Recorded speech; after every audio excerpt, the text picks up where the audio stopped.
Shalom, mes frères et sœurs, et distingués serviteurs de Dieu au travers le monde qui nous suivait. Nous bénissons l'Éternel qui nous donne encore ce temps à pouvoir partager sur le même sujet. Et je crois qu'aujourd'hui, Dieu voulant, je vais conclure et je serai là à attendre les questions et pourquoi pas les observations des autres serviteurs de Dieu. J'aime toujours rappeler que nous ne sommes que des humains et l'homme a des erreurs et nous les avons aussi.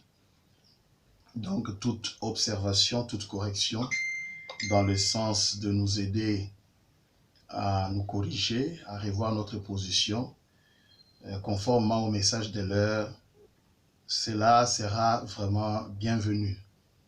Donc Dieu vous bénisse. Nous bénissons aussi le Seigneur pour la force qu'il nous donne. Nous lui disons merci. La santé n'est pas ce que nous méritons, mais c'est sa grâce.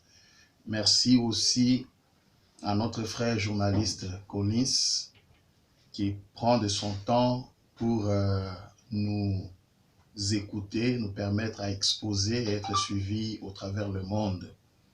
Que Dieu le bénisse et que Dieu bénisse sa chaîne aussi. Ainsi, je vais directement entrer dans le sujet. Le sujet est connu, c'est le physique dans le physique. Nous parlons d'un physique glorifié du Seigneur Jésus-Christ et d'un physique mystique. On dit que l'Église, c'est le corps mystique. Et est-ce que les deux physiques peuvent se joindre? Est-ce que le physique glorifié pouvait entrer dans le corps mystique de l'Église?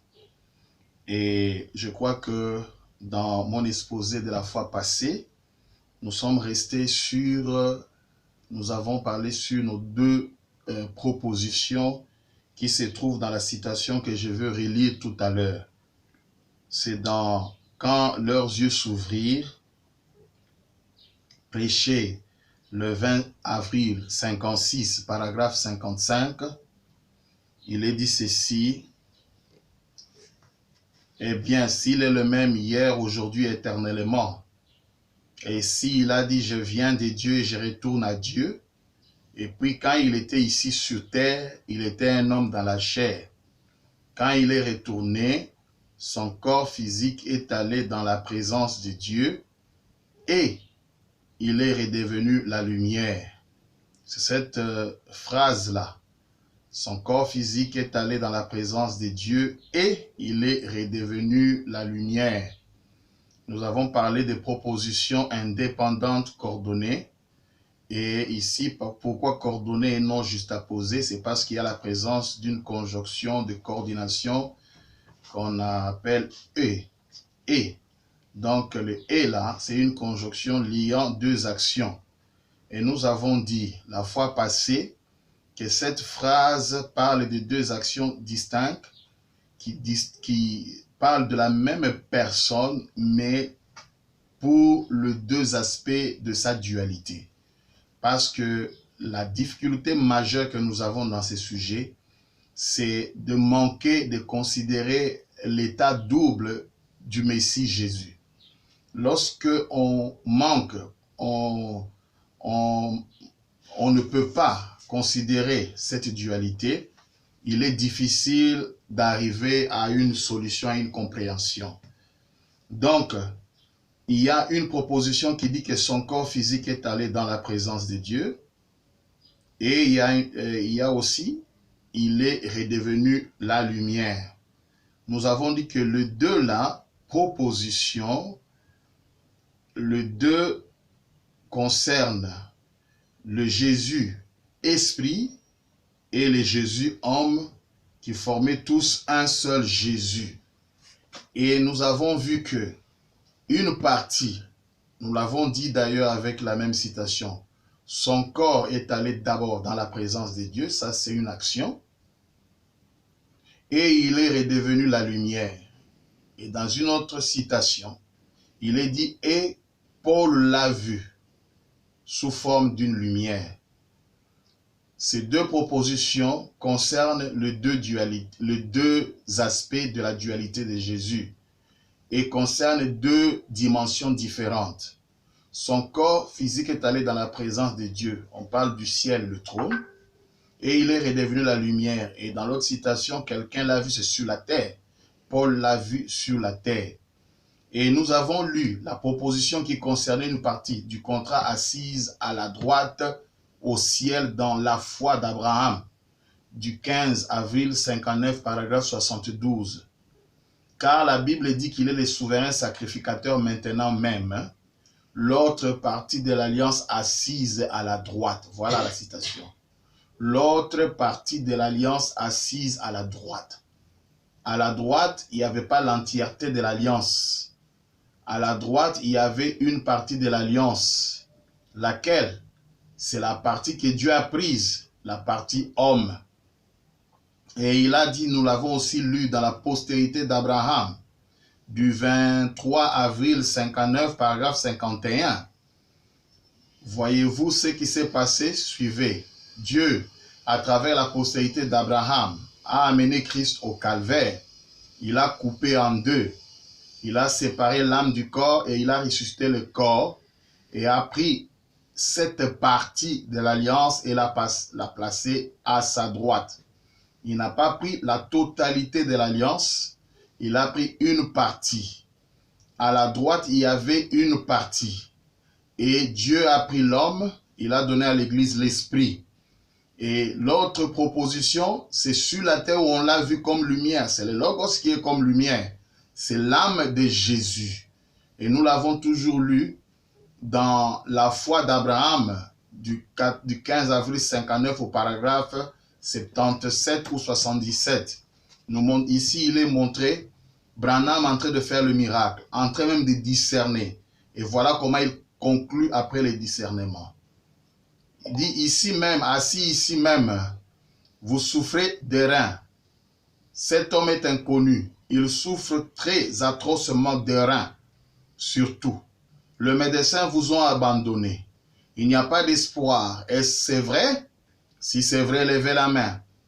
Avez-vous une carte de prière? Non. Croyez-vous que Dieu vous connaît? Croyez-vous qu'il peut me dire autre chose à votre sujet? Vous n'êtes pas de cette ville ici. Vous venez de Bakersfield. Si c'est vrai, faites signe de la main comme ceci. Très bien, c'est bien. Rentrez chez vous rétablis. Les médecins sont en erreur. Si vous pouvez appeler ces choses qui sont comme si elles n'étaient pas, croire en Dieu, alors Dieu s'en occupera. William Branham pose la question. Qu'est-ce? C'est l'autre partie de l'alliance. Le Saint-Esprit qui était sur Jésus, il est ici dans l'Église. Amen. Croyez-vous cela? Vous voyez? Donc, dans presque la phrase, les deux propositions, vous voyez que une partie est au ciel, et c'est la même brochure, s'il vous plaît. Dans la même brochure, il parle de deux parties. La partie qui parle de la partie au ciel, c'est le paragraphe 72. C'est là où il dit, car la Bible dit qu'il est le souverain sacrificateur, maintenant même, l'autre partie de l'alliance assise à la droite de Dieu. Ça, c'est un. Et au paragraphe 77 que nous venons de lire, il dit, qu'est-ce? C'est l'autre partie de la droite de l'alliance. Le Saint-Esprit qui était sur Jésus, il est ici dans l'Église. Les deux parties sont ressorties dans la même brochure, s'il vous plaît. Une partie qui est à la droite, et nous avons dit que c'est le corps, et là, l'excellent serviteur de Dieu, Emmanuel, reconnaît cela. D'ailleurs, nous ne sommes pas vraiment différents avec lui, nous reconnaissons la même chose. C'est, je crois, dans l'état de ce corps, là où nous sommes en train de parler, mais la finalité est la même. Et sur la terre, il y a l'autre partie qui est la colonne de feu, qui devait être sur la terre. Et l'autre partie qui est sur la terre, William Branham dit le Saint-Esprit. Il dit, qu'est-ce? C'est l'autre partie de l'alliance, virgule, le Saint-Esprit. Donc, le corps est allé sur le trône. Nous avons dit la fois passée, et Timothée a dit, nous avons là un médiateur entre Dieu et les hommes. C'est Jésus-Christ, non pas esprit, mais Jésus-Christ homme. Et sur la terre, le Saint-Esprit. Et le Saint-Esprit, chers amis, c'est quoi? Nous n'allons pas parler du Saint-Esprit, mais le Saint-Esprit, c'est quoi? Et c'est l'Esprit de Jésus-Christ. Le Saint-Esprit, c'est son esprit. Nous pouvons lire dans Israël en Égypte, prêché le 25 mars 53, où on nous montre que l'âme de Jésus même, c'est ça le Saint-Esprit, l'âme de Jésus, c'est ça son esprit. Paragraphe 92, au calvaire, Jésus saigna et mourut pour moi. Alors il ôta l'âme de son propre fils, prenant sa part de l'alliance. Il mit le corps dans le sol. J'aime cette phrase, prenant sa part de l'alliance. Quoi? Il mit le corps dans le sol. 3 jours et 3 nuits, le corps demeura là. Puis il ressuscita. Car il est impossible que mon sein voie la corruption. Je n'abandonnerai pas son âme en enfer. Et son âme était son esprit. Et son âme était son esprit qui descendit en enfer. Il s'éleva, etc. Son âme, c'est son esprit. Et regardez maintenant, c'est l'âme de Jésus qui est venue comme baptême du Saint-Esprit. Toujours dans Israël, là-bas, en Égypte. Maintenant, nous prenons le paragraphe 94. Maintenant, le voici venir, lacéré, déchiré, mis en pièces. Son âme est allée vers Dieu. Dieu l'a béni. Et puis son âme est revenue sous forme du baptême du Saint-Esprit. Son âme, alors la partie du contrat qui est venue sur la terre, c'est le baptême, le Saint-Esprit. Et c'est l'âme de Jésus qui est revenue sous forme du baptême du Saint-Esprit. Tandis que le corps glorifié, l'autre partie qui concernait Dieu, est allé au trône. Et la fois passée, nous avons vu que le trône est la colonne de feu. C'est le physique entrant dans la lumière, tout comme Moïse pouvait entrer dans la colonne de feu. Ce corps maintenant ici, c'est d'ailleurs glorifié, est allé entrer dans le trône. Et ce n'était pas son propre trône, parce que lui est un corps. Alors, cela nous pousse à parler de la double authentification que Jean-Baptiste n'a jamais eue, que Jésus-Christ lui-même n'a jamais eu, mais c'est William Branham qui a eu cette double authentification. Je me répète, les deux morceaux du contrat. Au ciel, une partie est partie, c'est le corps physique. Sur la terre, l'autre partie, c'est l'âme de Jésus qui est venue sous forme du Saint-Esprit. D'accord. Et ces deux morceaux ici parlent de l'authentification qui devait venir à William Branham. Et nous allons lire ça dans le 7 âges de l'Église, exposé des âges, à la page 318. Je prends en bas là. Il ne sera pas populaire, mais néanmoins, il sera confirmé par Dieu. Écoutez maintenant, comme Jésus a authentifié Jean. C'est Jésus qui avait authentifié Jean. Écoutez. Et comme le Saint-Esprit a authentifié Jésus, nous pouvons bien nous attendre à ce que cet homme c'est William Branham, soit avant tout authentifié par l'Esprit. Ah, avant tout, authentifié par l'Esprit, agissant dans sa vie par des actes de puissance indiscutables et qu'on ne trouvera nulle part ailleurs. Ça, c'est la première authentification. Et Jésus lui-même, en revenant, l'authentifiera. Il est avant tout authentifié par l'Esprit. William Branham discerne les pensées. Il dit, qu'est-ce que c'est? C'est le Saint-Esprit. Et Jésus lui-même, en descendant, en revenant, l'authentifiera comme il a authentifié Jean. Premièrement, William Branham devait être authentifié par le Logos qui est venu à sa naissance.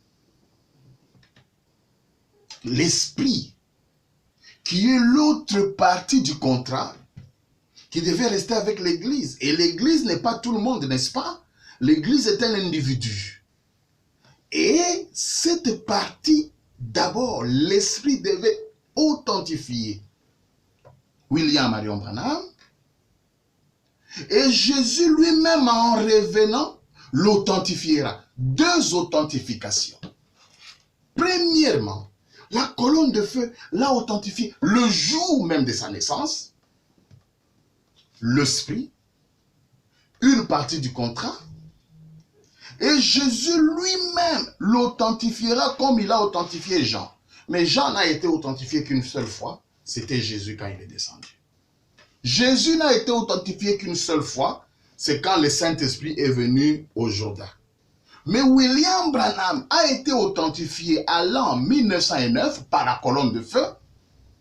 Et la nuée de gloire qui devait ramener le corps physique glorifié de Jésus devait aussi authentifier William Marion Branham. C'est là où j'ai parlé de la double authentification qui concerne les deux parties du contrat de l'alliance de Dieu avec les hommes. Et c'est très important, avant de prendre mon dernier point, c'est vraiment important de considérer cela. Pourquoi? Parce que ces deux authentifications ressortent quelque chose que les gens manquent de saisir. C'est quoi? Il y a une différence entre la venue de la colonne de feu venant authentifier l'Église et la venue du corps physique. Cette différence, c'est quoi? C'est que quand la colonne de feu vient, on appelle ça l'apparition du Seigneur. Mais quand le corps vient, on appelle ça la venue. On ne peut pas placer la venue à l'apparition. Je sais. On dirait, mais il y a des citations, c'est vrai, où William Branham utilise ces deux termes pêle-mêle. Il peut prendre l'apparition, il l'utilise à la place de la venue. Il peut prendre la venue, il l'utilise à la place de l'apparition. Pourquoi? Parce que William Branham avait tous les ministères. En tant qu'évangéliste, il pouvait se permettre ça. Il pouvait utiliser n'importe quel terme, à n'importe quelle place. Seulement ce qui importait pour lui, c'est que la pensée sorte. Mais quand il prend son costume d'enseignant ou de docteur, il précisait les choses. Faites attention, c'est la même chose avec le corps céleste et les corps glorifiés. Parfois, il parle juste comme le véritable évangéliste. Il parle, il ne place pas, il ne précise pas, il ne positionne pas le mot. Mais à un certain moment, quand il s'est rêvé de sa casquette du véritable enseignant que le monde n'a jamais connu, il commence à préciser. C'est ici, je vais préciser maintenant, donner les Écritures, William Branham précise la différence entre l'apparition et la venue. Nous sommes dès ce moment, prêché le 13 juillet 62, paragraphe 224. Mais rappelez-vous, c'est le temps du soir maintenant. La civilisation est sur la côte ouest. Et le même fils qui a brillé à l'est au commencement, brille maintenant à l'ouest à la fin. Jésus-Christ le même hier, aujourd'hui, éternellement. Voyez, il y aura la lumière au temps du soir. Christ apparaissant, perfectionnant son Église. Combien savent qu'il y a une différence entre l'apparition de Christ et la venue de Christ? Ce sont deux mots différents. Maintenant, c'est l'apparition. La venue sera pour bientôt. Là, le grand docteur William Marion Branham maintenant, alors qu'il disait parfois, il est venu à l'an 0, il est venu. Mais quand il commence à enseigner, il commence à donner les détails. Il nous dit que maintenant là, c'est l'apparition. Et l'apparition, vous allez voir qu'est-ce qui amène l'apparition. Et il dit la venue viendra bientôt. En fait, l'apparition est liée à l'authentification de l'esprit. Quand l'esprit vient faire les mêmes œuvres, quand l'esprit vient faire les mêmes œuvres que le corps physique faisait, on appelle ça l'apparition. C'est-à-dire c'est le morceau de l'alliance qui est descendu sur la terre. Quand c'est là, parce qu'au travers des âges, la colonne de feu avait disparu et n'apparaissait plus. Il fallait que William Branham vienne pour que l'apparition revienne.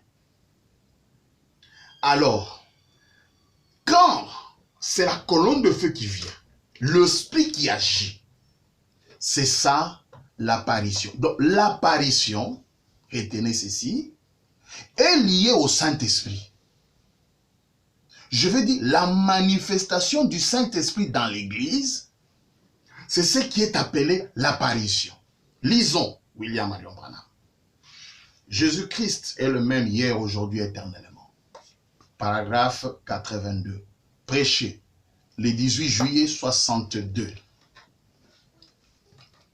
Père Céleste, nous sommes reconnaissants de savoir que nous vivons en ces derniers jours, juste avant la venue du juste, de ton tendre Fils merveilleux, glorieux, notre Seigneur et Sauveur Jésus-Christ que nous aimons.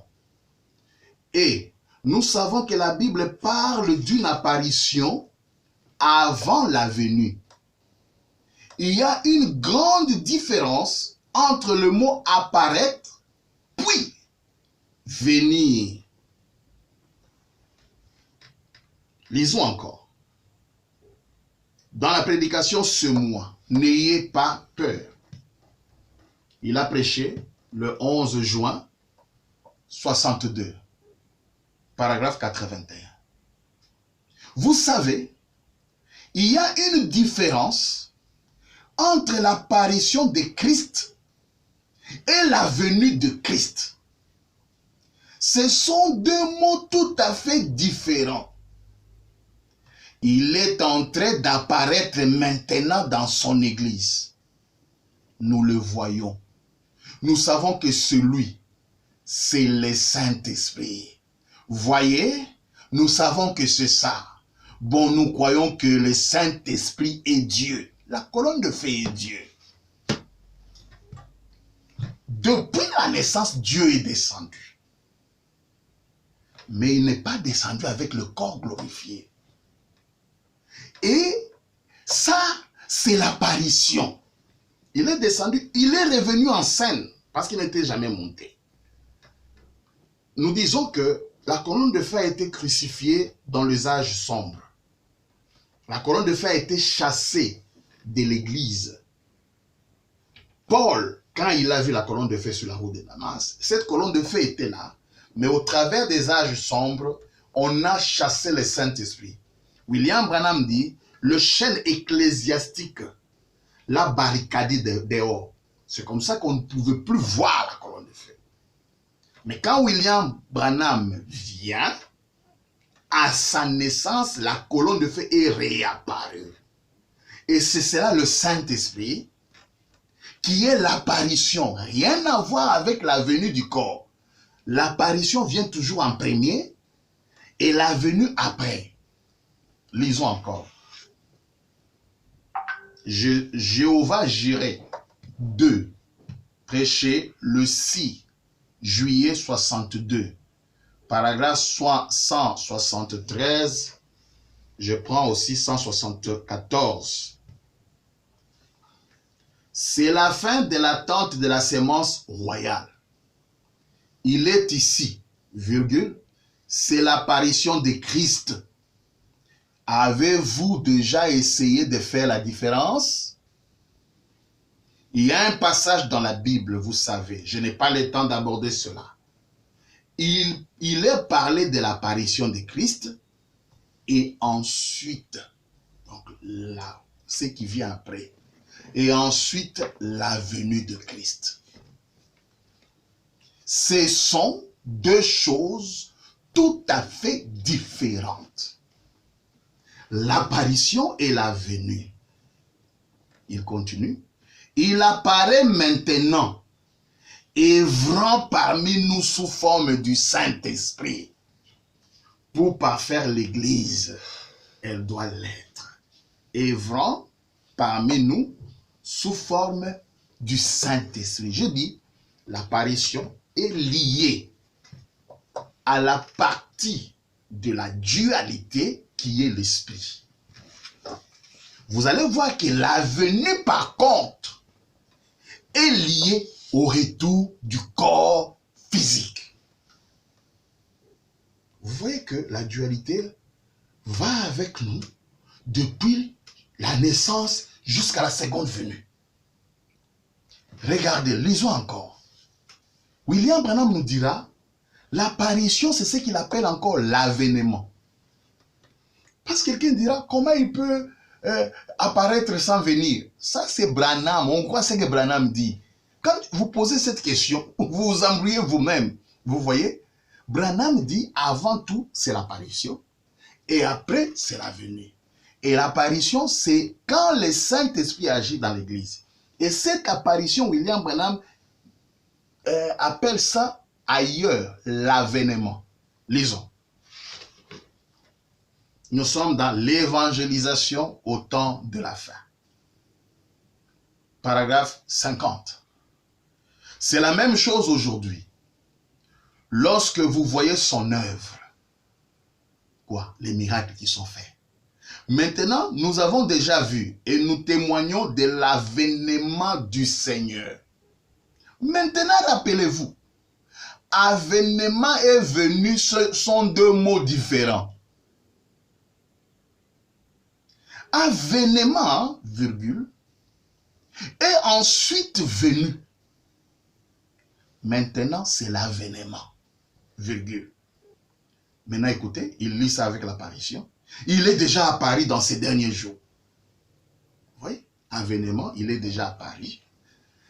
Ici même avec nous dans les dernières quelques années. Maintenant, c'est un signe de sa venue. Autrement dit, l'avènement. L'apparition, c'est le signe de la venue. On va y revenir.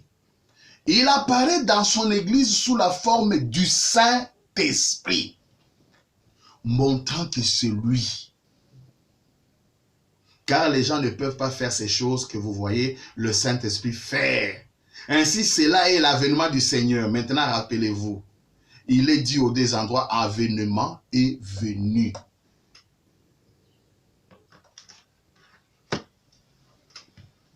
Regardez.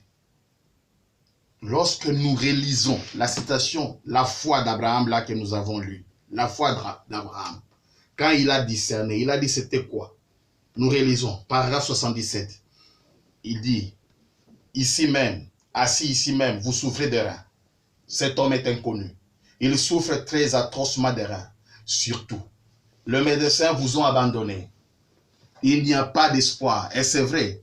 Si c'est vrai, levez la main. Avez-vous une carte de prière? Non. Croyez-vous que Dieu vous connaît? Croyez-vous qu'il peut me dire autre chose à votre sujet? Vous n'êtes pas de cette ville-ci. Vous venez de Bakersfield. Si c'est vrai, faites signe de la main comme ceci. Très bien, très bien. Rentrez chez vous rétabli. Les médecins sont en erreur. Si vous pouvez appeler ces choses qui sont comme si elles n'étaient pas, croire en Dieu, alors Dieu s'en occupera. Qu'est-ce? C'est l'autre partie de l'alliance. Le Saint-Esprit qui était sur Christ, il est ici dans son église. Vous voyez?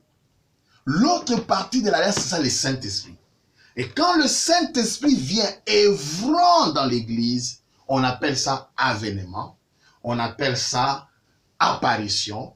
Et cela est venu depuis l'an 1909. Ne mettez pas la venue, s'il vous plaît. Quand on parle comme un évangéliste, on peut comprendre. D'accord? Mais lorsqu'on porte cette casquette d'enseignant, ça devient différent, vous voyez. Là, on place, on dit, le docteur met les gens, positionne. Vous voyez? Le docteur, c'est lui qui positionne l'église. Les choses sont positionnées. Mais un évangéliste, c'est bon. D'accord? Il y a une différence, totalement différente. Donc nous avons vu que lorsqu'on parle de l'apparition, c'est lié, non pas au corps physique, mais à la colonne de feu. Très bien. Maintenant, lorsqu'on parle de la venue est étroitement liée à l'homme de Galilée. C'est lui qui devait venir 3 fois. La première fois, il devait mourir. Dieu ne m'aime pas. La deuxième fois, il devait enlever. Et la troisième fois, il devait venir régner. D'accord? Alors, c'est l'homme Jésus. C'est la promesse de l'homme Jésus. Parce que l'homme Jésus, c'est le second Adam. Alors, il lui fallait une seconde Ève pour une troisième Ève, parce que la seconde était tombée à Nicée et tout ça, pour entrer maintenant dans l'Éden restauré. En un, comme Adam et Ève étaient dans un seul corps. Maintenant, regardez. Je dis que la venue est liée au retour du corps physique. Je vais lire des citations pour essayer d'éprouver cela. D'abord, la venue se passe à l'enlèvement. Quand il y a venue du corps physique, c'est là où il y a l'enlèvement. Lisons. Convaincu et puis concerné.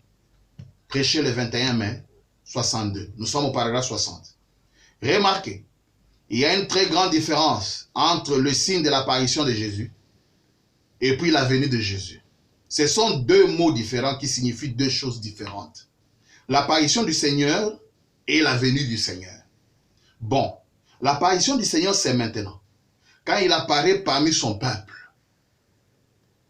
son esprit, agissant parmi eux, confirmant qu'il est avec eux, les séparant, le préparant pour l'enlèvement, pour la venue du Seigneur, pour enlever. L'apparition vient préparer pour la venue, pour l'enlèvement. D'accord. Or, pour qu'il y ait enlèvement, c'est le retour du corps physique qui doit apporter l'enlèvement. Ça veut dire, mais comment? Lisons. C'est moi, n'ayez pas peur. Le 23 mars 60. Bien que ce corps ne va pas toucher la terre, ça va rester dans les airs. C'est ce corps-là qui attire le pouce comme un aimant. Écoutez, Christ a déjà guéri chacun de vous. Cela fait 1900 ans que vous avez été guéris. Depuis le moment où il a été blessé pour nos péchés. C'est par ses meurtrissures que nous sommes guéris. Et si c'était né ici ce soir dans un corps physique, ce corps-là est assis à la droite du Dieu Tout-Puissant. Quand ce corps reviendra, il n'y aura plus le temps, il y aura un enlèvement. Quand ce corps viendra, il n'y aura plus de temps, il y aura un enlèvement. Si vous ramenez ce corps à l'an 0, tirez-en les conséquences, c'est que l'enlèvement a eu, à l'an 1909, c'est que l'enlèvement a eu lieu à l'an 1909. Vous voyez? Parce que les retours du corps physique occasionnent l'enlèvement. Ce corps-là est assis à la droite du Dieu Tout-Puissant. Quand ce corps viendra, il n'y aura plus de temps, point, il y aura un enlèvement. Et l'Église montera à sa rencontre pour être avec lui. On parle de la venue maintenant.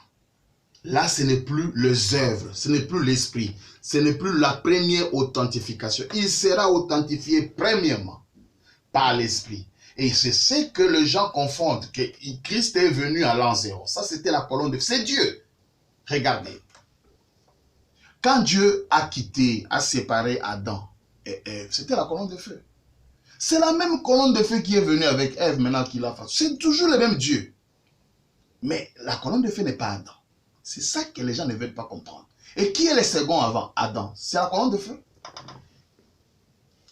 Aujourd'hui, qui est le second Adam? La colonne de feu est devenue le second Adam? Non. Adam et Ève, ce sont les ministères qui doivent être accomplis par la chair. Parce que ce sont des gens qui doivent cultiver. D'accord? La colonne de feu n'était pas Adam là-bas. En Éden, il ne sera pas Adam ici. Adam doit être une chair humaine, et de cette chair, une autre chair doit sortir. Et les deux doivent former un, devenir un. Vous voyez? Alors, donc, le corps physique, si vous les ramenez, vous dites que la colonne de feu, c'est le corps physique. C'est que le corps physique est venu en l'an 1909. Donc, il y a eu enlèvement en l'an 1909. Non. La colonne de feu qui est venue, c'est l'apparition. C'est l'avènement. C'est la moitié du contrat qui était envoyé à l'église William Branham. Comme l'église avait rejeté, on ne voyait plus ça. Et quand l'église est revenue, l'église est venue prendre sa moitié du contrat. Très bien. Alors, donc, le corps physique est lié, n'est-ce pas, à la venue, tandis que la colonne de feu, le Saint-Esprit, est lié à l'apparition. J'espère que je me fais comprendre. Maintenant, dans Jéhovah Jireh, du 12 juin 57, William Branham dit au paragraphe 49, « Mais voici ce que je dis. Maintenant, Jésus ne peut pas venir ici dans un corps physique. Car lorsqu'il viendra dans un corps physique, alors la seconde venue de Christ sera telle que tout œil le verra. » Vous voyez, il lit la seconde venue avec quoi? Lorsqu'il viendra dans un corps physique. C'est pourquoi il dit, nous avons lu dans la sémence du serpent, nous croyons à la seconde venue de Christ, virgule, le corps physique est visible. Voilà la seconde venue. Lorsqu'on touche la seconde venue, là on parle du corps.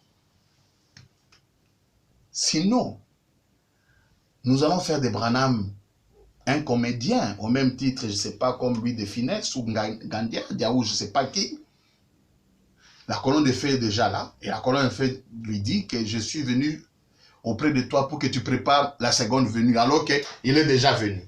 Vous ne voyez pas que ça ne tient pas. Alors, la colonne de feu est déjà là, il a même voilé depuis sa naissance, il lui donne des conseils, même ne bois pas, ne fume pas parce que j'ai un travail. Quel travail? C'est la venue. Non seulement ça, il continuerait à faire aussi le théâtre. Quand il ira dans la 6e dimension, il arrive dans la 6e dimension, alors qu'il a toujours la colonne de feu, il dit, je veux voir Jésus.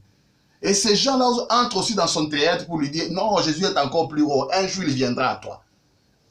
Ces gens-là pouvaient lui dire, non, non, mais comment tu demandes Jésus ici? Hein? Jésus, tu l'as déjà voilé depuis l'an 1909, vous voyez? Mais ils n'ont pas dit ça. Parce que tout ce que Branham avait, c'était dans l'avènement. Tout ce que Branham était, c'était dans l'apparition. Il attendait la venue. Et l'avènement, c'était le signe de la venue. Je vais vous donner maintenant ça avec Abraham. Abraham, quand il était devant l'ange du Seigneur, Genèse 18, Dieu dans la chair humaine, c'est ça la manifestation du Fils de l'homme avant la venue. C'est le dernier signe avant la venue. Vous voyez? C'est Dieu, c'est la même colonne de feu dans la chair humaine, mais il était là avant Isaac. D'accord? Donc, c'est Isaac, la sémence d'Isaac en Abraham, la sémence d'Isaac dans l'église Sarah, c'est ça la venue. Mais avant que Isaac ne reçoive, avant que Sarah, l'église, ne reçoive Isaac, il fallait le Fils de l'homme. D'accord? Il fallait l'apparition du Fils de l'homme, le dernier signe, pour qu'il reçoive le Fils promis. Très bien. Pour que le Fils promis vienne, il fallait d'abord que Dieu lui-même soit manifesté pleinement dans la chair humaine. Et quand Dieu est manifesté pleinement dans la chair humaine, alors attendez-vous maintenant à Isaac, qui est le Fils promis. Le Fils promis, c'est la venue. Le Fils de l'homme devant Abraham, c'est ce que nous appelons l'avènement ou l'apparition. Je ne sais pas, je pense que c'est passé. Très bien. Comme on a parlé d'Abraham, on commence à conclure. Aujourd'hui, on ne prendra pas beaucoup de temps. Voyons la dualité au temps d'Abraham. Même au temps d'Abraham, l'homme qui était devant Abraham était Dieu, l'esprit dans la chair. Il ne faut jamais faire de la chair esprit, littéralement. il ne faut jamais faire de l'esprit chair littéralement. C'est seulement par les termes que nous avons appelés l'incarnation. Dieu a commencé d'abord, il a pris une motte de terre. Il a formé et il a soufflé dessus. Il est entré. Vous voyez? Ce n'est pas que le Logos là est devenu cet homme devant Abraham. Non, non, non, non, non. Il a pris une motte de terre. Il a pris Gabriel, il l'a mis dedans. Il a pris une autre motte de terre. Il a pris l'autre ange, il l'a mis dedans. Vous voyez? Et lui-même, c'est ce que le message dit. Et de ce fait, il était double toujours. Et c'est ce qui fait que William Branham dit, comme la dualité a toujours été sujet de controverses, et ça trouble, regardez, dans Abraham et sa postérité, après lui, prêché le 16 avril 61, paragraphe 79, William Branham dit ceci. Et Abraham appela cet homme Elohim. Abraham appela cet homme Elohim. Dieu mangeant de la viande de veau, buvant du lait de vache, mangeant du pain de maïs avec du beurre. Maintenant, prenons une autre citation. Shalom, prêché le 19 janvier 64. Ce qui arriva à Sodome où Dieu était manifesté. Dieu dans un être humain qu'Abraham appela Elohim. Voilà. Abraham appela cet homme Elohim. Est-ce qu'on peut discuter? On ne peut pas discuter. C'est juste. Maintenant, prenons la foi de Marie. Prêché le 11 mars 1960. Abraham l'appela Elohim. Pas l'homme qui était assis là mangeant du steak et buvant du lait, mangeant du pain de maïs. C'était plutôt l'esprit qui était en lui. Voilà. Il n'appela pas cet homme. Pas l'homme. Abraham appela l'homme Elohim. Mais Abraham n'appela pas cet homme Elohim, mais plutôt l'esprit. C'est ça la dualité. Vous voyez? C'est ça. Cet homme était Dieu et cet homme n'était pas Dieu. Il était Dieu parce que la grande colonne de feu, le grand Logos, j'ai toujours dit, les grands acteurs de toutes choses, celui qui au commencement a quitté la forme d'Elohim et il est devenu le premier fils en train de jouer dans l'espace vide. C'est le Logos. C'est lui le Christ dont on parle, qui est la tête de tout, tout subsiste en lui, c'est lui le fils, le vrai fils. Vous voyez? Alors celui qui est l'acteur, alors celui-là, vous voyez, quand il entre dans un homme, lui et l'homme deviennent un. Nous avons donné l'autre fois l'exemple de l'ampoule. L'ampoule là, qui est au-dessus de moi, n'est pas la lumière, mais il est la lumière. Elle est la lumière. Vous voyez, c'est la même chose. Parce que si on brise cette ampoule, on sera dans le noir. On ne peut pas avoir la lumière sans ampoule. Mais s'il n'y a pas la lumière, on met aussi l'ampoule, il n'y a pas l'électricité, ça va pas, on va pas. Donc il y a moi et le Père, nous sommes un. Alors, c'est ça le mystère. C'est Dieu. Abraham appela cet homme Dieu et les autres, ils vont prendre l'autre côté pour dire non. Nous lisons d'enfant le mari, dit il n'a pas appelé cet homme. Il n'a pas appelé, il a appelé plutôt l'esprit. Mais ils ont vu l'esprit où? D'accord? C'est ça la dualité qui fait gratter les gens la tête. Il va plus loin, il dit que ce n'est pas l'homme qui était devant Abraham qui connaissait les pensées de Sarah. Lisons. Ce n'est pas l'homme qui était devant Abraham qui avait discerné les pensées. C'est dans Jéhovah Jireh, 12 mars 61, paragraphe 108. Comment puis-je dire à cette femme, c'est pourquoi elle priait? Voilà sa main levée, sa main droite vers Dieu pour montrer que c'est vrai. Qu'est-ce? Moi? Non, c'est lui. Ce n'était pas un homme qui était assis là avec Abraham, mangeant la chair et la nourriture comme cela. C'était Dieu dans cet homme, ce n'était pas Jésus. Il a dit, c'est mon Père qui demeure en moi. Il a éliminé tout le monde.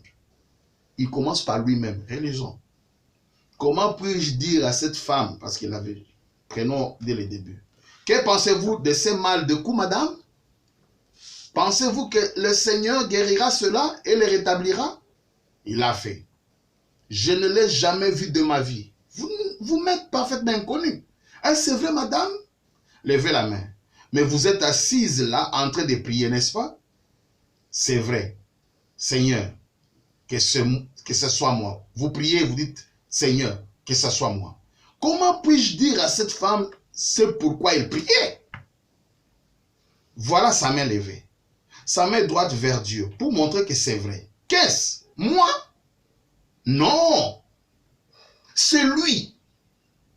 Il s'élimine. Écoutez. Ce n'était pas un homme qui était assis là avec Abraham, mangeant la chair et la nourriture comme cela. Il élimine l'homme devant Abraham. C'était Dieu dans cet homme. Il continue. Ce n'était pas Jésus. J'aime le message. Vous voyez? C'est ça la dualité. Il élimine. Et lorsque vous ne pouvez pas distinguer cette dualité, vous n'allez pas comprendre la divinité. Or, vous ne ferez jamais des progrès dans la connaissance de la parole sans maîtriser la dualité, la divinité. Sans maîtriser cela, vous allez vous embrouiller. Quelquefois, vous allez voir qu'il est Dieu, parfois il n'est pas Dieu, parce que vous ne comprenez pas qu'il est Dieu homme, il est l'alliance, il est le ciel et la terre. Dieu n'a pas seulement créé les cieux, Dieu n'a pas seulement créé la terre, il est dit au commencement, Dieu créa les cieux et la terre. Vous voyez, c'est cette dualité-là qui est dans la vie même de tout homme, tel que vous êtes là, vous êtes ciel et terre. Vous êtes un homme esprit et un homme chair. Et c'est comme ça, l'harmonie que Dieu a voulu. Maintenant, parlant de la disparition de cet homme, je voulais un peu toucher cela rapidement. Cet homme a disparu, c'est vrai, il s'est volatilisé, c'est vrai, oui, mais c'est un langage. C'est un langage biblique, même en droit, même lorsqu'on dit l'homme, il a disparu, la disparition peut venir de plusieurs manières. Et nous avons vu la citation dans Le Puissant Conquérant du 10 juin 58, paragraphe 36. Il a dit, Dieu a effectivement mangé, puis il a disparu juste devant Abraham. Il a disparu. Et ailleurs, la citation d'Abraham et sa postérité après lui, du 16 avril 61, paragraphe 86. Et Abraham l'a accompagné. Il a disparu et s'en est allé quelque part dans le ténèbre. Il est redevenu Dieu. Maintenant, on penserait que c'est tout le corps, n'est-ce pas, qui est redevenu Dieu. Alors qu'on nous a montré que c'était le sable qui a été maudit depuis l'Éden là, que Dieu avait pris. Vous voyez, Dieu avait maudit le sol en Éden, et Dieu a pris ce même sol. Et Dieu est entré. Et quand Dieu saint vient sur une montagne sainte, cette montagne devient aussi sainte. Et il est entré là. D'accord. Et maintenant, il est redevenu Dieu. Il a disparu. On est censé avoir comme tous les 16 éléments chimiques. Oui, c'est vrai. Mais par quel processus? Je pense ici, il a disparu, s'en est allé quelque part dans le ténèbre. Lorsqu'il dit qu'il est allé quelque part dans les ténèbres, d'abord, j'ai pris le terme disparaître dans le dictionnaire. Parmi les synonymes qu'on donne au terme ou au verbe disparaître, on ajoute aussi mourir. Il a disparu. Quelqu'un qui est mort, on peut dire il a disparu. Mourir aussi est là-dedans. D'accord? Alors il va dans un lieu de ténèbres. Pourquoi William Branham a ajouté il s'en est allé quelque part dans les ténèbres? Puisqu'il a disparu, pourquoi il est allé quelque part dans les ténèbres? Quelque part dans les ténèbres, lorsque William Branham parle de la mort, il parle de la photo, il parle de la chambre noire. Il dit que c'est dans la chambre noire qui est la mort que nous portons notre positif. Nous sortons pour, même nous, lorsqu'on vous enterre et puis vous sortez là dans le corps céleste. Il dit que c'est là où il y a la transformation. C'est là où il y a la... Bon, lisons un peu. Pour la chambre noire, le berger de la bergerie, prêché le 3 avril 56, paragraphe 12. Je prends directement l'endroit. Autrefois, ce n'est rien. À présent, c'est quelque chose. Et cela rentre au néant et ensuite, cela retournera de nouveau à un état glorifié. Voici. C'est un processus comme celui du développement d'une photo. Il parle de la mort. La mort est un processus comme celui du développement d'une photo. Dans Christ identifié dans tous les âges, le 9 avril 64, paragraphe 42. Maintenant, là où vous êtes en ces moments, vous devez mourir. Parce que vous êtes encore. C'est juste comme quand on prend une photo. Vous êtes les négatifs. tout négatif doit entrer dans la chambre noire. Il est allé dans un endroit ténébreux et puis il disparut. Très bien, je saute les autres écritures pour prendre directement. Je voulais montrer que la mort naturelle est une chambre noire. Et je vais maintenant prendre une écriture où William Branham dit que cet homme était rentré à la poussière. Nous lisons Jéhovah Jireh 2, le 2 août 60, paragraphe 73. Eh bien, Père Céleste, tu connais toutes choses. À ma gauche, leur petit enfant est mourant. En haut, au balcon, il y a des pécheurs. À droite, il y a des malades. Tu es Dieu. Et nous avons appris que lorsque tu es descendu, tu t'es tout simplement formé un corps. Nous sommes constitués de ces éléments. Et que, qu'as-tu fait? 2 anges t'accompagnaient. Tu as tout simplement tendu le main et tu as pris une poignée de calcium, de potasse, de pétrole et de lumière cosmique. Et tu as simplement insufflé le souffle et cela est devenu un corps. Tu as vécu dedans. Tu as accompli ta promesse, Seigneur. Puis tu es retourné. Le corps est retourné à la poussière. La suite, je ne sais pas. Est-ce que ce corps a été ressuscité? Vous voyez? Donc, lorsqu'on dit disparaître, il faut insérer aussi ce passage parce que c'est ça le jeu de puzzle là, dans l'enseignement. Il est disparu, on dit Amen. Mais il est allé dans un endroit noir et dans un endroit noir, on dit que la mort, c'est une chambre noire. Et ici, il dit que ce corps est retourné à la poussière. Alors, le message ne se contredit pas. Il a réellement disparu. Il s'est volatilisé, mais par ces processus. Et ailleurs, William Branham dit, la porte par laquelle nous quittons cette dimension pour l'autre dimension, c'est la mort. C'est par cette porte-là que nous disparaissons. Donc, je voulais seulement montrer là que même la dualité que nous avons évoquée ici était aussi au temps d'Abraham. Maintenant, je termine par un petit conseil. Nous avons tellement parlé sur le corps physique, je ne sais pas si j'ai d'autres éléments. J'ai beaucoup parlé, je crois, de tous les orateurs, parce que tout simplement, j'essaye d'enseigner et de prendre tous les détails pour essayer de nous entraider et me faire aider surtout.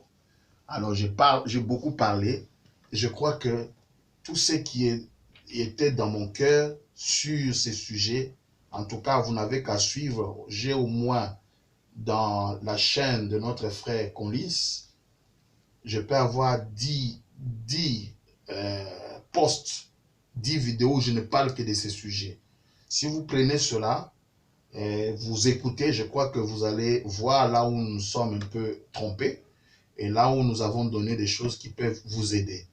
Donc, alors, le conseil, c'est quoi? Je voudrais conseiller avec un petit enseignement de 3 sphères de la vie de l'homme. L'homme a 3 sphères, comme nous l'avons dit. L'homme, l'autre fois, l'homme est corps, l'homme est esprit et l'homme est âme.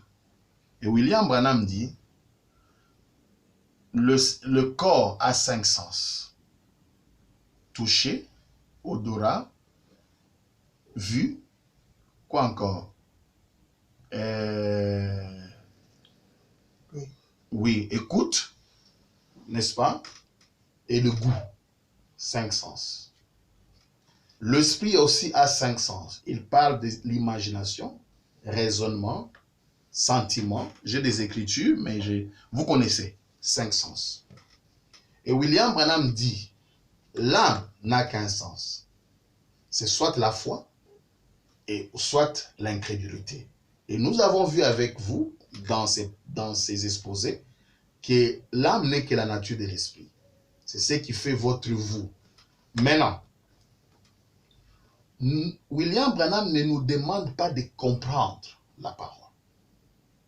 Non. Il commence par nous demander de croire d'abord la parole. Or, la compréhension est dans le 2e sphère. La compréhension est au niveau de l'esprit. Lisons quand même. Les œuvres sont l'expression de la foi. Vous allez voir pourquoi je dis ça. Et votre corps extérieur a 5 entrées qui vous permettent d'entrer en contact avec votre demeure terrestre. La vue, le goût, le toucher, l'odorat et l'ouïe. L'intérieur, qui est l'esprit, a aussi 5 sens. Écoutez les 5 sens. la conscience, l'amour, etc. Mais à l'intérieur de cela, il y a l'âme qui a un sens. C'est là que vous vivez. D'accord. Lisons la plus grande bataille jamais livrée. Maintenant, si vous avez essayé, en rentrant chez vous, et que vous dessinez trois petits cercles, vous verrez que l'extérieur, le corps a 5 sens par lesquels il peut être contacté. Et ce sont la vue, le goût, le toucher, l'odorat, l'ouïe. Ce sont les 5 sens qui contrôlent le corps humain. À l'intérieur du corps, il y a une âme, et cette âme est contrôlée par... Là, il a dit âme, mais avant il disait âme, mais c'est l'esprit. Elle est contrôlée par les imaginations, la conscience, la mémoire, les raisonnements et les afflictions. 5. C'est ce qui contrôle l'âme. C'est avant. Après, il a corrigé, il a dit l'âme, c'est... Et l'esprit, il n'y a qu'un seul sens. L'esprit. Voilà les 5 sens de l'esprit. Il dit, c'est quoi? Les imaginations, la conscience, la mémoire, les raisonnements et les afflictions. On ne raisonne pas avec les touchés ou avec la vue. Comme vice-versa, on ne touche pas avec l'imagination. Il faut toucher quand on touche, c'est... Alors, maintenant, on ne peut pas comprendre Dieu par les 5 sens du corps et les 5 sens de l'esprit. Impossible. Dieu de cet âge mauvais. 184. Vous ne pouvez mélanger la connaissance avec la parole de Dieu. C'est une parole qu'il faut croire par la foi, pas par la connaissance. On ne comprend pas cela. On accepte cela comme un corps physique. Mais comment on a accepté que l'homme là, l'ange puissant, pouvait entrer en Branham? Est-ce qu'on a compris ça? Quelqu'un qui parle avec Branham, qui lui dit, bon, je suis venu pour t'expliquer ta naissance particulière et tout ça. Il termine, il entre dans Branham. Ça, est-ce qu'on a compris? Écoutez, par la connaissance. On ne comprend pas cela, on accepte cela. Vous dites qu'elle est vraie. Et ensuite, vous vivez par elle. Et tout ce qu'il vous demande de faire. Maintenant, écoutez, pourquoi j'ai pris les 5 sens de ces sphères? Lorsqu'on vous prêche la parole, si vous utilisez les 5 sens du corps pour croire la parole, vous n'y arriverez pas. Branham seulement avec les yeux, lorsque les gens le voyaient, on voit quelqu'un court, chauve, avec la vue, les gens ne pouvaient pas croire Branham. Impossible. Même les gens qui pouvaient les toucher, avec la touche, non, on ne pouvait pas croire Branham. Avec les oreilles aussi, non, on ne pouvait pas croire Branham. Pour croire Branham, c'est d'ouvrir l'âme et de dire Amen sans comprendre d'abord. On dit, parce que dans l'âme, il n'y a pas ces sens-là. Lorsque, par exemple, Branham dit que ce rideau ici est noir, les yeux ne vont pas voir que c'est noir. Tu ne peux pas croire ça avec les yeux. Même si tu viens, si on dit non, ça ce n'est pas du sucre. Tu dis non, moi je vais goûter d'abord avec ma langue. Avec la langue, tu verras que ce n'est pas du sucre. Mais Branham dit que c'est du sucre. La foi, c'est accepter la parole telle qu'elle est d'abord, sans les 5 sens du corps et sans les 5 sens de l'esprit. Sans imaginer, sans raisonner, sans les sentiments. Beaucoup maintenant reçoivent la parole au niveau des sentiments et ils n'ont jamais cru. Voilà pourquoi ils rétrogradent. C'est seulement une émotion là. Oh, Branham Wang, Branham.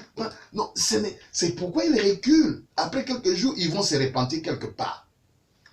Il faut croire Branham tel qu'il est, sans raisonner, sans le toucher, sans le voir, autrement dit, sans les 5 sens. Et William Branham dit, l'âme ne raisonne pas. Écoutez, dans l'inspiration spirituelle, le 28 janvier 56, paragraphe 21, L'autre, c'est l'âme. Elle ne raisonne pas, mais elle croit la parole de Dieu. L'âme, soit il y a la foi, le physique est venu sur la terre, comme l'histoire d'Einstein, et il peut venir dans votre cœur avant que vous ne puissiez croire. L'âme ne va pas raisonner. L'âme accepte parce que Branham le dit. Et quand Branham dit, c'est Amen. Mais non, c'est après. C'est après qu'à partir du dernier sphère, William Branham a parlé de la purification de la colombe. La colombe se purifie de l'intérieur vers l'extérieur. Vous croyez d'abord la parole telle qu'elle est dite. Et alors, quand elle entre dans votre âme, cette parole qui est dans votre âme commence à se refléter au niveau de l'esprit, c'est-à-dire ça commence à arranger le raisonnement, à arranger l'imagination, à arranger tous les 5 sens de l'esprit, et ça revient même au niveau de la chair. Tu peux maintenant commencer à voir cette parole faite chair matérialisée. Je ne sais pas si je me fais comprendre. On peut poser la question, mais comment il peut comprendre, comment on peut comprendre la parole comme ça? La parole, on ne la comprend pas, on la croit d'abord. Quand on la croit, à partir de là, cette parole a des choses qu'elle fait. Elle va commencer à dresser ton raisonnement par rapport à elle. Elle va commencer à te faire découvrir les citations par rapport, parce que tu as cru. Mais nous faisons le contraire. Nous voulons d'abord comprendre pour croire. Au lieu de croire, afin de comprendre. On doit d'abord croire et laisser cette parole souveraine faire son travail. Lisons. Il a dit ça dans la plus grande bataille jamais livrée, au paragraphe 91. C'est comme une vieille chaudière dont les conduits sont obstrués. Si vous y mettez le feu, cela explosera. C'est là le problème des temps des chrétiens qui ont fait l'explosion. C'est parce qu'ils ne nettoient pas les canaux à fond. Ils ne vont pas jusqu'à l'intérieur. Vous devez nettoyer ça. La conscience, la mémoire, le penser, mettre tout de côté. Et que ça vienne du dedans vers le dehors. Ça ne vient pas de dehors. Ça vient du dedans. Qu'est-ce qui doit être dedans? C'est là. William Branham dit que le millénium est là. Vous commencez à raisonner. Les milléniums, attendez, les milléniums, mais il y a des gens, comment? Vous êtes enlevé? Enlevé comment? Mais on vous voit entrer dans le bus. Un tel homme ne comprendra jamais l'enlèvement. Mais si vous arrivez de l'île où Branham montre qu'il y a l'enlèvement et que vous croyez, de l'intérieur, cette sémence de l'enlèvement va commencer à prendre ton raisonnement, à les fixer à la vérité. C'est ça les conseils que je voulais donner. Écoutez ce qu'il dit. Vous devez nettoyer ça, la conscience, la mémoire, les pensées, mettre tout de côté et que ça vienne du dedans vers les dehors, par la parole de Dieu sans mélange qui est la vérité. On prêche, vous fermez les yeux, les 5 sens du corps, laissez de côté. Les 5 sens de l'esprit, laissez ça de côté. Ouvrez seulement l'âme, dites Amen, c'est la vérité. C'est ce que Attiraït avait fait. Et vous voyez, elle avait seulement cru. Branham dit, j'ai créé les écureuils. Elle n'est pas allée dire, tu as créé comment? Tu as fait comment? Non, non, non. Elle n'a vu, elle n'avait pas vu. Les 5 sens n'avaient pas vu. Son esprit, elle n'a pas raisonné. Elle a dit, c'est la vérité, rien que la vérité. C'est la porte de l'âme qui s'ouvre, ça entre. Et cette parole, lorsque ça entre dans l'âme, si tu es la sémence de Dieu, ça doit maintenant corriger ta vision. Écoutez. Maintenant, les imaginations, la conscience, les souvenirs, les raisonnements et les affections, ils sont très bien. Je vais dire ceci. Excusez-moi. Les gens pensent que les raisonnements, c'est mauvais. Non, non, non, non. Même l'imagination. Non, non, non, non. Ce n'est pas mauvais. C'est mauvais lorsque ça contredit la parole. C'est ce que je suis en train de lire. Maintenant, les imaginations, la conscience, les souvenirs, les raisonnements et les afflictions, ils sont très bien s'ils s'accordent avec la parole. Alors, pour que cela arrive, il faut que la parole d'en haut soit prise dans l'âme. Et quand elle est dans l'âme, elle va accorder les raisonnements, les afflictions. William Branham dit par exemple que l'impudicité est mauvaise. Quand vous dites Amen sincèrement dans le cœur, vous allez voir que cette parole va entrer dans vos émotions. Ça va commencer à contrôler vos émotions. Parce que de vous-même, vous ne saurez pas. Vous voyez? Alors, la première des choses à faire, c'est recevoir d'abord la parole dans l'âme. Il dit les raisonnements, les afflictions, ils sont très bien s'ils s'accordent avec la parole. Mais si votre affection ne s'accorde pas avec la parole, affection je veux dire, si votre affection ne s'accorde pas avec la parole, débarrassez-vous-en. Vous feriez tout de suite sauter un conduit. Voilà ce que j'allais donner comme conseil. Le physique dans le physique. Même dans beaucoup de sujets, nous voyons les gens parler.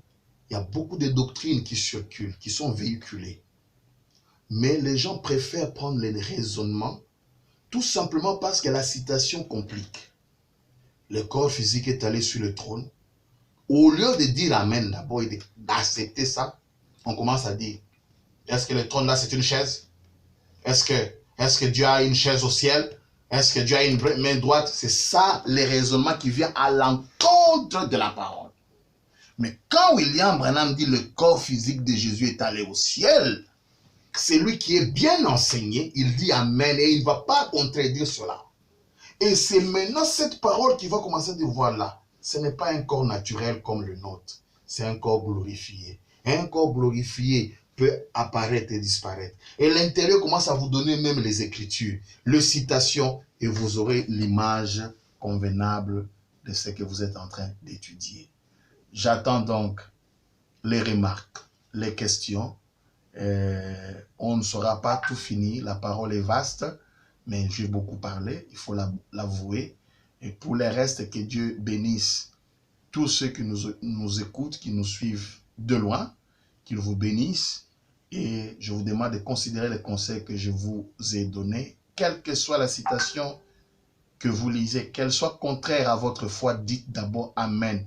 Acceptez-la sans comprendre et la compréhension viendra du dedans vers les dehors.